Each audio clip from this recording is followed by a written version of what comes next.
ate. Sariwang-sariwa lahat yan. Opo. 2 isda. O, ito po, ito po. 380 isang kilo at Saglit lang. Unahin ko ate ha, para sigurado. Ayan. Ayan po. sige lang po, pili lang po kayo. Salamat po ate. Thank you ho. Best in fairness ha, parang mabilis mauubos yung paninda mo. Diba? Naku, alam mo, kasi naman, meron ako mga clients na nag-chat na lang sa akin. Tapos ni-deliver na lang ni Natoy doon sa mga bahay nila. Ayun naman pala eh. Buti napapakinabangan mo yung motor mo. Nalaspag na nga yung motor ko eh, kagagamit sa negosyong to. Tapos yung ilaw ko sa likuran, pundido na rin. Alam mo, total medyo malaki naman yung kinita natin sa mga nakaraang araw. Bibilin ko na yung ilaw ng motor mo. Sabi mo yan, Mal, ha? Oh! Pogi nga ng motor di Bakekong eh. Hoy, hoy, hoy! Huwag mo nga tatawagin Bakekong yung jowa ko. May pangalan niya, Natoy. Natoy yung pangalan niya. Agay naman yung Bakekong ah. Bakekong, anak ni Bakekang. Sira ulo ka! Ikaw nga, umalis ka nga dito. Dun ka sa far away. Wala mo naman to kung makalait. Gwapo. Kung makikinig sa kanya, alam eh, pero mahal. Ganun, ito na yung order ni Mrs. Catalan. Ah, yan na ba yun? I-deliver naman sa bahay niyo. Oo, sige. Salamat. Pwede yung makiugas siyang kamay. Sige po, Nay. Ito na lang isda. Parang madami ka na ng lugar. Hi, miss. Pansin ko lang kanina ka pa naghihintay ng masasakyan. Alam mo, naghahabal-habal ako. Baka gusto mo sa akin na lang sumakay. Pasensya na hindi ko kailangan. Alam mo, miss, medyo delikado kasi rito. Halika na, sakay ka na sa akin. Layuan mo nga ako, manhiyak ka talaga. Alam mo, ganyan naman kayo mga babae. Pag pogi, admirer. Pero pag pangit, nakatulad ko, manyak. Ay talaga? Love, problema ba? Oh, minamanyak ko ng pangit na yan. Gago ka! Hindi! Hindi, boss! Boss! Wala akong ginagawa! Boss, wala akong ginagawa! Uy, Bes! May sinatoy oh! May kaaway! Uy, tara! Puntahan natin! Ano nangyayari doon? Sa pang-invite gagawin mo yun si girlfriend ko, babasagin Boss! ko yun. Wala akong ginagawa! Mahal! Kawawa ka naman, te. Pangit na nga jowa mo, manyak pa. Ganito kasi yung itsura ko, kaya ang sama-sama ng tingin ng mga tao sa akin. Kahit wala naman akong ginagawang masama. Aray. Oh, kailangan Okay lang, mo? mahal. Medyo masakit lang, pero... Kukuha mo na akong tubig. Oh, Sige, sa gitna ha? Pasama na kami. Halika na, pumasok na tayo. Oo, mahal.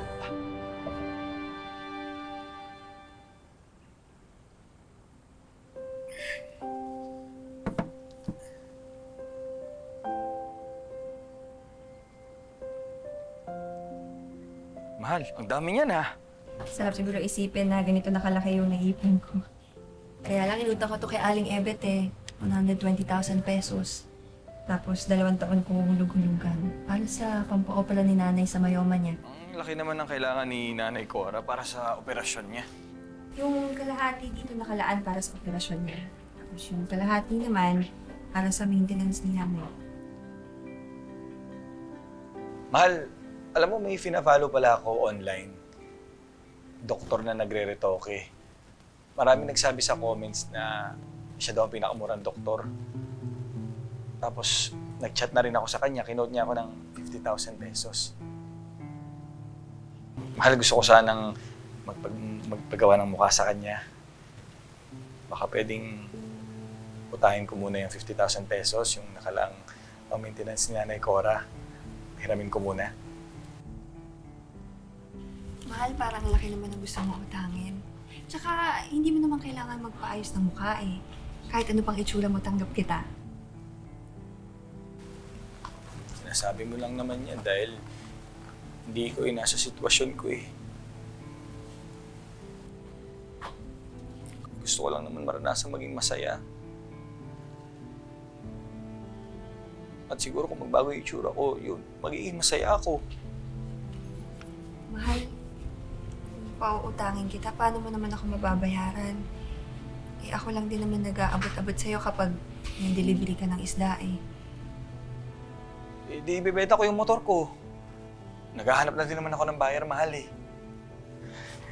Tapos kapag may nakabili na ng motor ko, mababayaran na rin kita ng buo, mahal. Sige. Sige, papahiramin na kita. Pero promise mo sa akin, babayaran mo ako kaagad ha. Gagawa ko dala ng paraan yung maintenance ni nanay. Salamat ha, salamat. Kaya mahal na mahal kita.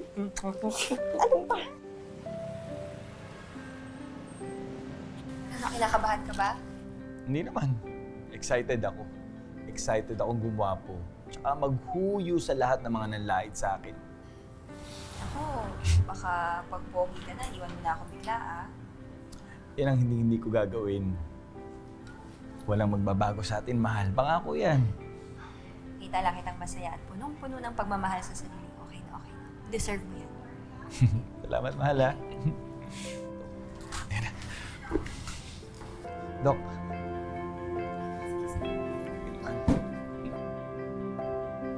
Sige na. Okay.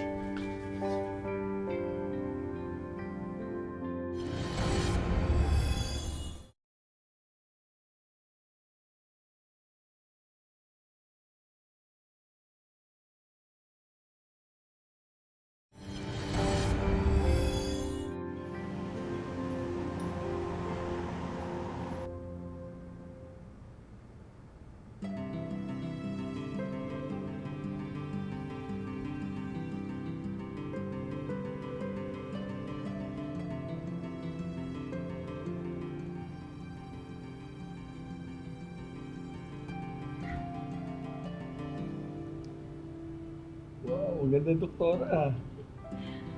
Dok, nakita niyo ho ba yung boyfriend ko? Si Natoy ho. Napansin niyo po ba kung nandito siya? Who you? Anong po yun? Biro lang, mahal. Mahal, salamat.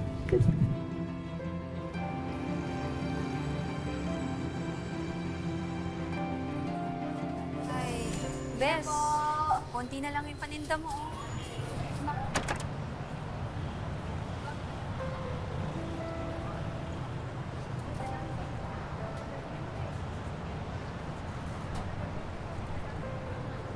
Ako tuturuan kita, mas okay yun. Oo, para hindi masayang yung mga order. Ay, oo, yung mga isdaan na tira mo, pwede mo doon, padala. Oo, Mahal. Ay, mahal. Eto nga pala yung in-order ni Mrs. Catalan. Paki-deliver naman sa kanya, oh. Mahal, pwede bang iba na lang utusan mo mag-deliver niyan? Kakaligo ko lang kasi ayoko naman may malansa. Pumunta lang ako dito para humiram sana ng 200. 200? Bakit? Para saan? Eh, mag-gym kasi ako eh. Tapos kailangan ko pa kumain ng marami. Yan, 200 lang. Mahal, kinakwenta ko yung mga utang mo sa akin, ha? Mag-alala, mahal. Pag nabenta ko yung motor ko, mababayaran din kita ng buo. Salamat, mahal.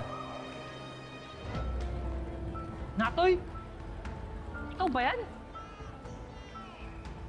Hindi kita nakilala. Hindi mo na. Who you? Ayun ka naman, balita ko dami mong pera, nakapagpaayos ka nga ng mukha, oh. Sige, mamaya.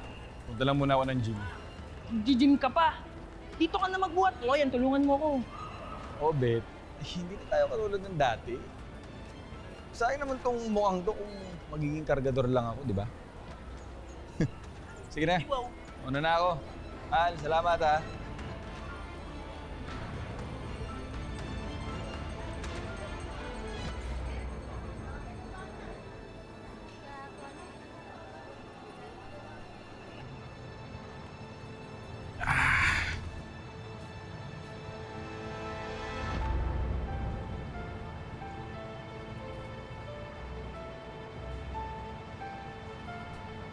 Hi!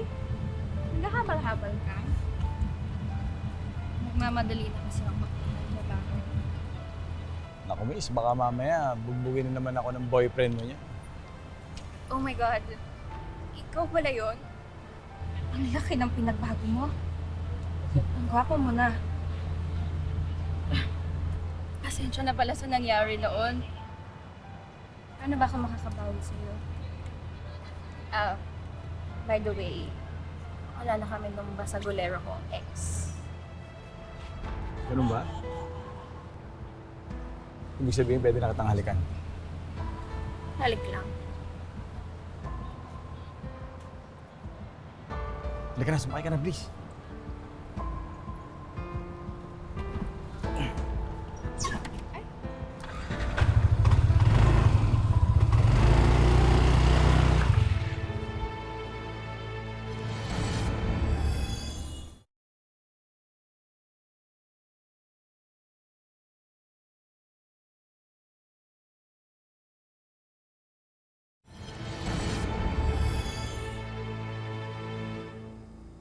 Natoy, pasensya ka na ha. Pinagbuhat kita kanina. Hindi ko kasi kaya na ako lang eh. Susunod nga, kay Obit ka na lang magpatulong magpabuhat. Kahit bigyan mo lang ng 50 yun eh. Kamusta na nga pala yung gusto bumili ng motor mo? Wala na yun. Di ba naghahanap naman ako ng bagong buyer eh. Kasi, mahal, yung kinita ko kanina pang puhunan lang. Kailangan na rin na nanay yung pang-maintenance niya. Tapos, kailangan ko din maghulog kay Aling Ebet. Kasi, Eh di manghiram ka na lang ulit kay Nanay Ebet. Papahiramin ka naman ulit nun eh. Yun naman ang kabuhayan niya, magpautang. Kaya sigurado ko hindi kita tanggihan nun. Sige na nga, una na muna ako. Wisit naman to. Natoy! Nay? Nay, kanina pa ko kayo nandyan. Anak, nakakapagtabi ka ba ng para sa sarili mo? Kasi napapansin ko, parang lahat ng pera mo nilalaan mo kay Natoy sa akin. Anak, hindi pa kayo mag-asawa? Dapat tatrabaho siya para hindi siya umaasa sa'yo. Nay, sige ho. Kakausapin ko na lang po siya.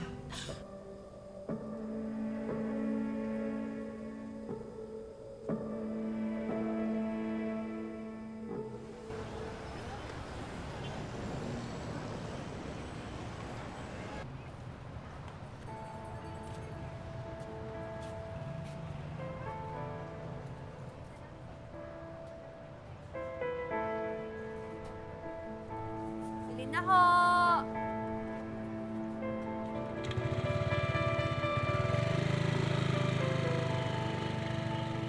Bes! Uy, Bes! Oh, Bes! Kukain na tayo.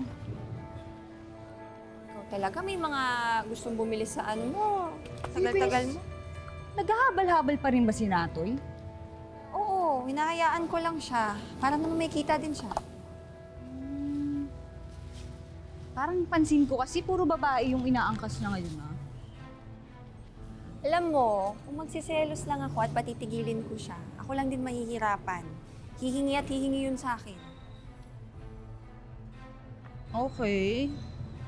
Pero bakit? Magkano na ba yung nabayaran niya sa'yo ngayon? Wala pa. Pero sabi naman niya may interesadong bumili sa motor niya eh. Bes, eto, kutob ko lang to, ah. Sa tingin ko, wala talagang balak si Natoy na ibenta yung motor niya. Tingin ko, ginagawa niya lang yung dahilan para makautang pa siya sa'yo. Pero ikaw, sige, kumain ka na nga dyan. Salamat ha. Sarap. Joanna, hulog. Aling Ebet, okay lang po ba kung bukas na lang po ako maghulog sa inyo? Kasi po yung kinita ko ngayong araw, pambibili ko sana ng gamot ni nanay. Lahat tayo may pinagdadaanan. Pera kailangan ko, hindi drama. Opo, Aling Ebet. Promise po bukas, maghuhulog na po ako sa inyo. Ewan ko sa'yo. Bukas, ha? Opo.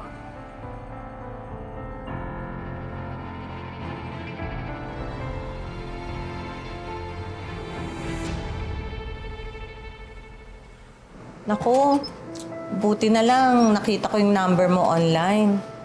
Kasi ayoko namang magbaha dito sa kusina ko, no? Wala akong problema, ma'am. Ayan ho, ayos na ho. Eh, sumasideline din po kasi ako ng ganyan, bukod sa paghahabal-habal. Naku, basang-basa ka. Magpunas ka muna. Biring! Biring! Yes, ma'am. Kumuha ka ng tuwalya para kay Natoy. Salamat po, ma'am. Nag-ibala pa kayo. Eto nga palang bayad mo. Salamat po. Ayan. Magpatuyo ka na muna. Sige.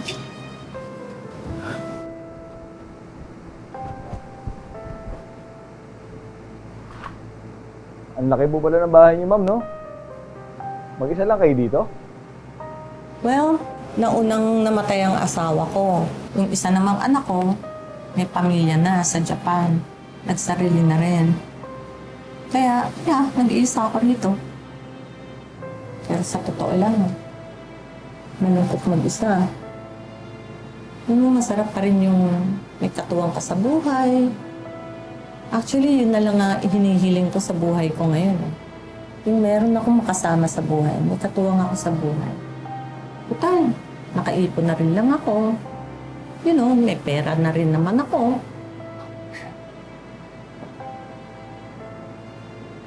Sana all dito na problema ang pera, no? Yan din kasi ang pinoproblema ko araw-araw, eh. Ang totoo niyan, ma'am, hindi ko rin kasi kayang buhayin yung sarili ko, eh. Maluhurin kasi ako.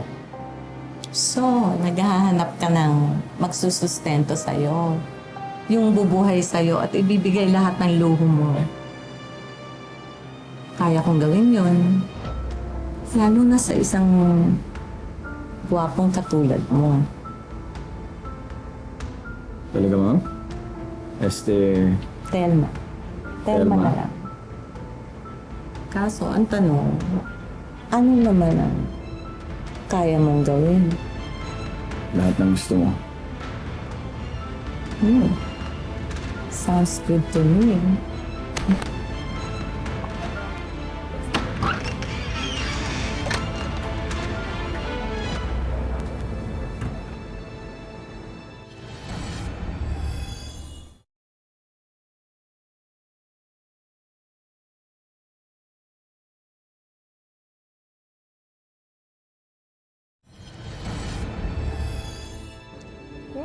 Pagkasama kita, para akong bumabata eh. Eh, maganda ka naman talaga, eh. Kaya nga nagustuhan kita, eh. Bolero. Hindi, totoo sinasabi ko.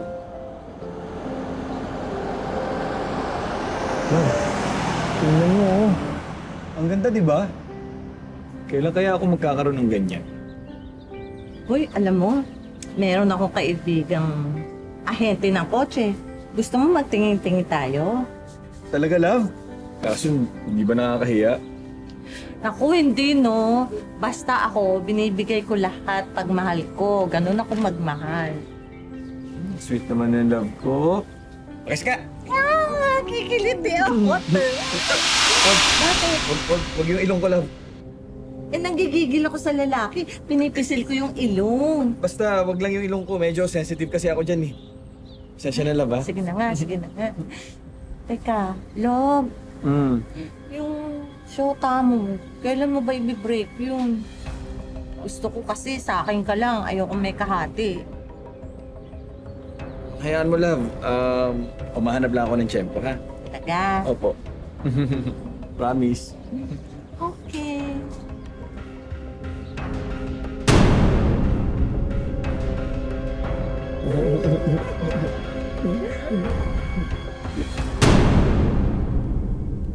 Besh. Positive. Buntis ako.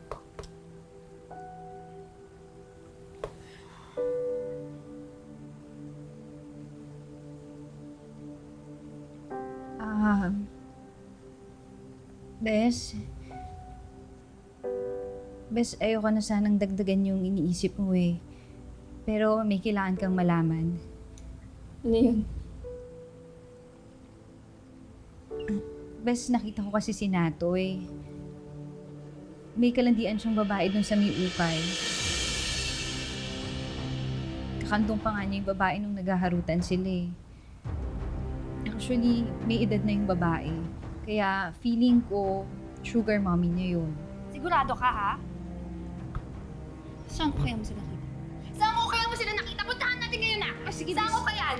Pero, bes, Natoy!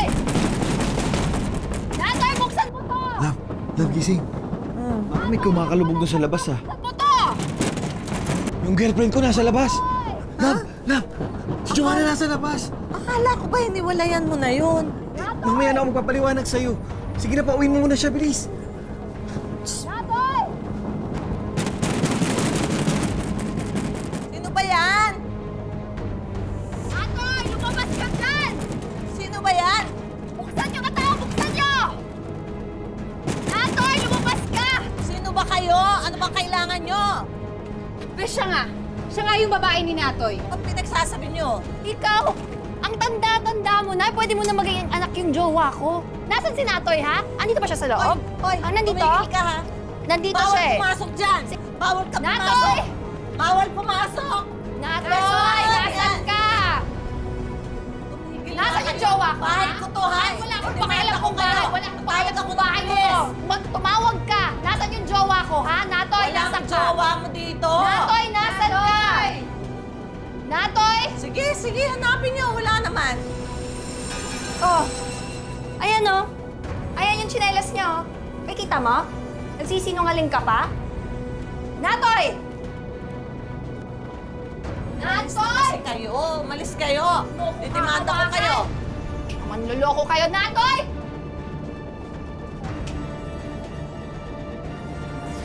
Natoy!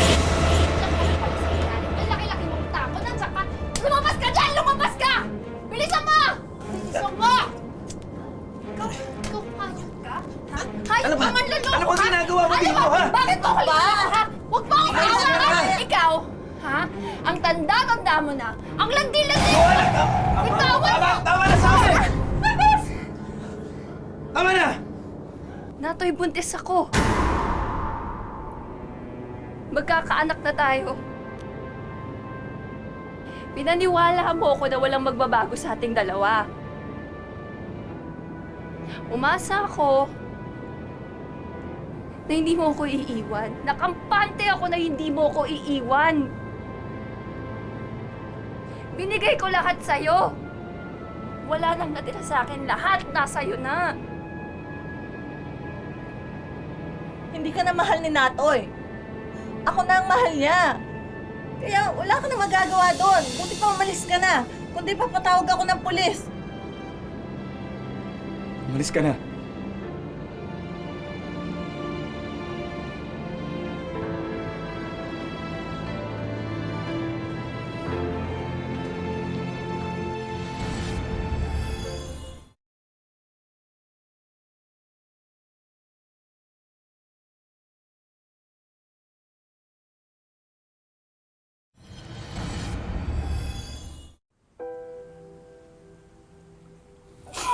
Paano na itong batang dinadala ko? Nalaki siya naman at hindi kilalang ama. Anak, napalaki naman kita ng walang tatay, hindi ba? Kakayanin mo yan. Matapang ka. Maabilidad ka.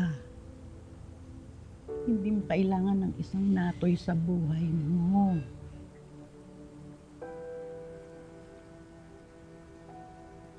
alam mo, tama si Nanay Cora eh. Kung tutuusin, wala naman talagang inambag yan si Natoy sa buhay mo. Kaya hindi mo dapat problemahin kung ano yung mangyayari sa'yo tsaka sa bata. Bes, ang importante ngayon, huwag kang ma-stress. Kasi baka maapektuhan yung dinadala mo dyan, oh. Pero ito. Oh, tama-tama. Piliin niyo yung babaeng yan. Aling Ebet, bakit ho kayo nandito? Ano pong problema? Tsaka, ba't may kasama po kayong mga pulis? Pakidampot niyo na nga yung babaeng yan. Hindi naman ho. Wala naman po akong ginawang mali ah. Kakasuhan kita, ayan. Mga utang mo.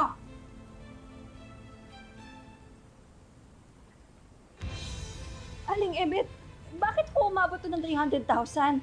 Tsaka po yung ibang petsa po dito, hindi naman po ako yung uputang nito. Wala akong utang na ganito. Eh baka yung sinasabi mo, yung mga inutang ng boyfriend mo, kinarga sa'yo, pinangalan sa'yo. Ho? Wala na akong pakialam sa inyo. Basta binigay ko sa inyo pera, magbayad kayo. Aling Kulong ka. Hindi ko alam yun. Wala po akong alam dun. Wala akong pakialam. Mag-usap kayo ng boyfriend mo. Basta ako nagpautang, hindi kayo nagbayad. Ayan ang mga pulis. Hindi mangutang, hindi kayo marunong magbayad. Wala po ako. Ewan ko sa'yo! Usap ako? Tama na. Sabi na, kunin natin na. Ay!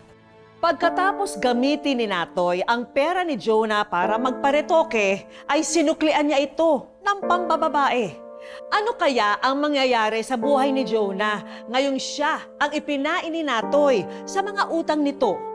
At paano ang kinabukasan ni Jonah ngayong makukulong siya at buntis pa siya sa anak nila ni Natoy?